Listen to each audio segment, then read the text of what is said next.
Hello guys, samahan niyo ako sa aking adventure dito sa pagbike sa Griffith, New South Wales, Australia. Ayun guys, paligid ko rito. Pagod lang dito, bike. Meron maganda ito na awin niya. Oops. Ayun guys.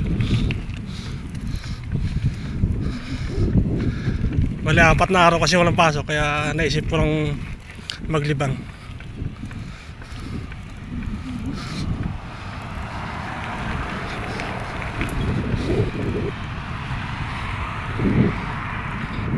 Pause ko muna.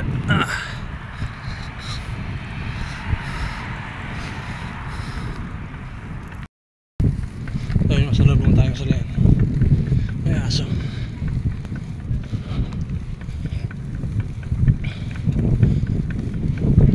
Good morning. Dito guys, mababait sila dito. Talagang pag nasalubong mo sila, bumabati din sila.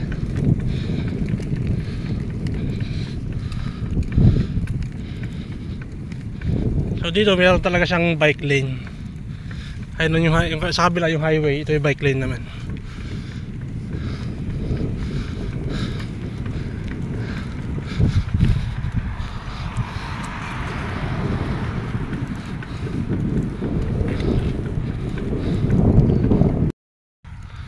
Basta kayo nakaginhawa na ako kasi palusong na.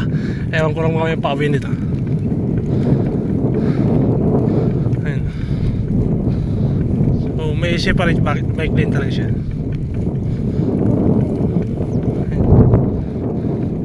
Tapos bibili ako ng dashcam. Sarap pag palusong oh. Nakahirap-hirap.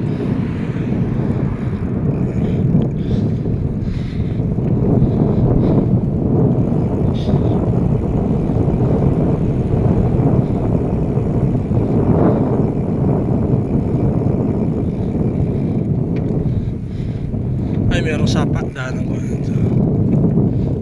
Ayun, meron siyang ilog. Pwede siguro mamingwit yan. May dam pala siya.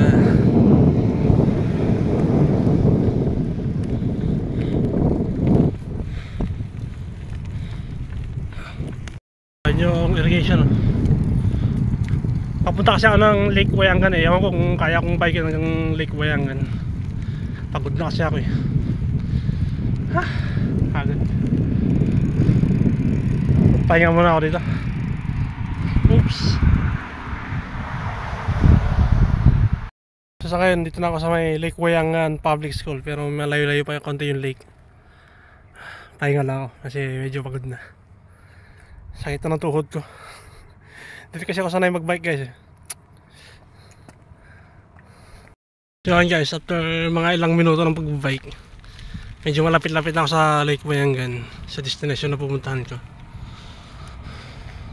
Bali, tatanong lang ako mag-picture tapos uwi na ako agad. Ayun, sobrang solid na ang view dito. Ayun. So yun guys, andito na nga pala ako sa Lake Wayangan. Ayun, yung kabilaan siya.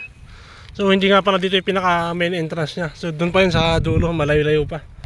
Ilang din ako pupunta rin, medyo pagod na kasi ako eh. Ayun. So kasunod, mamimingwit kami dito. Ayun, daming mga patay na puno sa gitna. Pwede rin mamingwit dito, pwede magbangka. Pag nakabili ako ng fishing rod, mamimingwit ako dito.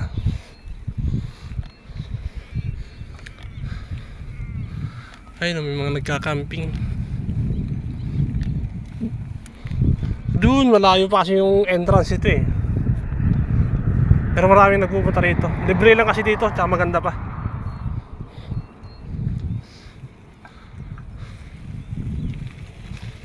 Sa akin doon ako kakadadaan sa kabila, iikot na ako. Tignan ko kung mayroong bike lane doon.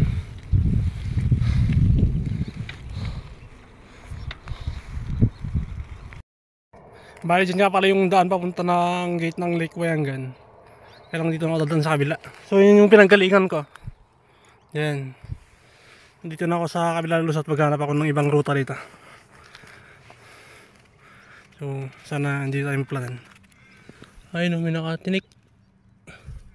Ito lang yung problema ko dito guys pag nagbabike ako. Marami siyang tinik dito na matigas. Buti na lang nilagyan ko na ito ng sealant, kaya kahit paano, kahit pag natitinik, pag maliit lang, hindi na siya napaplat. Check ko dun sa may lilim yung mga gulong ko. So ngayon kasi pabalik na ako ng Griffith. So mga 7 km pa yung babikin ko. Yung kabila papuntang Hillstone. So dito ako nang galing. Yan. So 7 km na lang, makauwi na ako. Lapit-lapit na to. Papakita ko sa inyo pala yung kalaban ng mga bike dito. Ito. Yung mga, itong damo na to, na puro tinik siya. So kanina ang dami kong nalis dito sa gulong. Buti na lang meron na akong nilagay na sealant, kaya pag inalis mo yung tinik, hindi na siya sisingaw. So effective naman sealant na nailagay ko. Ayan, hindi ko lang na-videohan. Maraming ganyan dito, napakatigas ng tinik niya. Pag tumusok talaga, solid talaga siya. So maganda dito pag may bike ka, meron kang sealant sa gulong. Ayun o, dami o. So pag minakas ka talaga, butas talaga yung bike mo dito pag nasagasaan mo, kahit isang piraso lang. Nandito na ulit ako sa Griffith. Oops. Ayun, ganda ng tanawin dito. So kan siya, park na kan, pwedeng tumambay lang. Kagandahan dito, ano, meron siyang mga barbecue na lutuan ng barbecue. So libre yan, pwede ka magluto. Basta lilinisin mo lang pagkatapos mo magluto. Ayan, CR, libre din.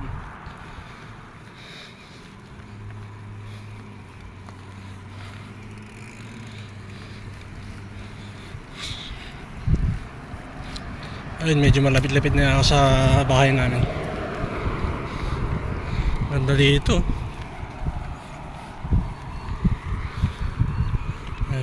Ayun, barbecue stove,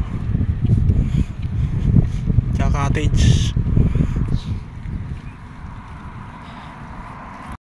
After mga ilang oras ng pag-bike, karating na din ako sa wakas. Ayun yung bahay namin. Medyo napagod. Tambay muna ako sa may puno, pero yun yung bahay namin.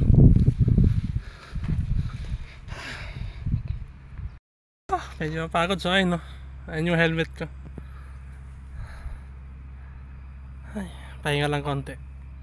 Sarap higa dito sa bato. Pwede mahiga sa bato.